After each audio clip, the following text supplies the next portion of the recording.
And what that means is basically the power of these models, the increased usage, the fact that they're pretty cheap, is that when these startups find product market fit, they're just scaling way faster than traditional SaaS counterparts. And so this is some great data from Stripe that shows how fast AI companies are scaling.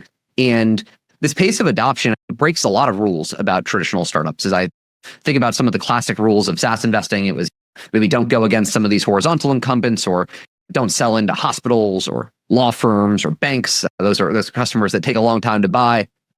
But we're seeing a lot of these rules be broken by just the 10x better product capabilities that a lot of these models are able to provide, and like insanely fast scaling. And what does that mean is these budgets are only going to increase. I think maybe in the early days post ChatGPT, there was a little bit of skepticism from enterprises about what some of these models would actually be able to do. But there's the combination of kind of actual real world impact these models have had, plus just everyone watching the pace at which they've gotten better, I think has led to real deep interest from enterprises. So I think these budgets are only going to get bigger. And at the same time, the models are going to get better. And I think with each generation of model improvement, we unlock a whole new set of capabilities. And obviously a lot of focus now is around models that can do tasks for longer periods of time. And so this slide is really around how long can you let a model go and act and actually execute something, or what folks often call agents. And I think as models are more and more able to do this, the set of applications that they're able to address and the set of end industries they're able to address is only going to increase. So it's really exciting times. Obviously, in trying to determine what the market size of this all is a bit of a fool's errand, and as famously people have whiffed on, been wildly off before. But I think there's all sorts of estimates of just, hey, this is a really large opportunity. I think Morgan Stanley has estimated in the next few years, 25% of global software spend it could be towards these AI use cases.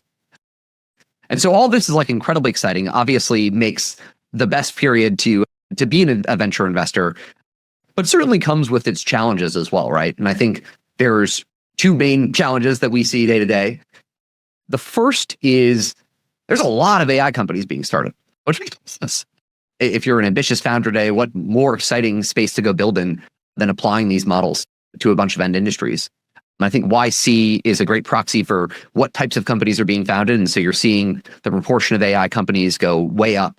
And what that means on our end is an interesting pattern that we have as investors is anytime we get excited or interested in a category, there's 10 plus startups in that category that pop up. And so that is a really interesting market dynamic.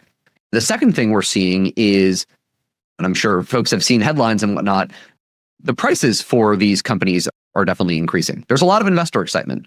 And so we looked at data of all the kind of Series B and C companies we looked at that were non-AI and then AI. And as you can see, the AI companies, they're raising larger rounds.